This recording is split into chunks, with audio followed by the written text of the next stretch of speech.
Operatsiyam yaxshi o'tganidan xursandman. Hech qanaqa og'riq sezmadim. Assalomu alaykum hurmatli kuzatuvchilar. Mana bugun navbatdagi bemorimizni uyiga javob berdik. Bemorimiz Andijon viloyatidan tashrif buyurganlar. Bemorimizni 6-7 oy davomida tahkardiy xurujlar doimiy ravishda bezovta qilib kelgan, lekin moliyaviy taraflama muammo bo'lganligi uchun operatsiya jarayoni kechiktirilgan. Bemorimiz yuqoridagi shikoyatlar bilan Ezguniyat klinikasiga tashrif buyurdilar hamda Mirabror Usmonov nomidagi xalqaro xayriya fondi tomonidan operatsiya xarajatlari to'liq qoplanib berildi.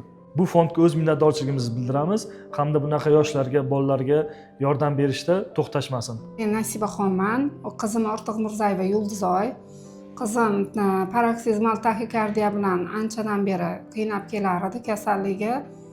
Bizning mablag'imiz yetmagani hisobiga Mirabror Usmonov xayriya fondini eshitib, bularga murojaat qildik va biz dokumentlarimizni bular ko'rib chiqdi.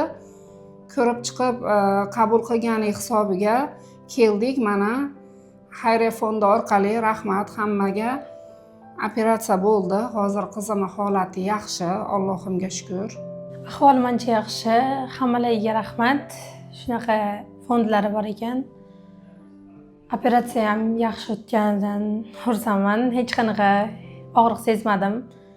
Kesishlar, qon chiqish bo'lmadi. Hech narsani sezmadim deyarli. Hozir ahvolim ancha joyida. Avvalgidek yuragim bezovta qilmay qo'ygan. Hammalarga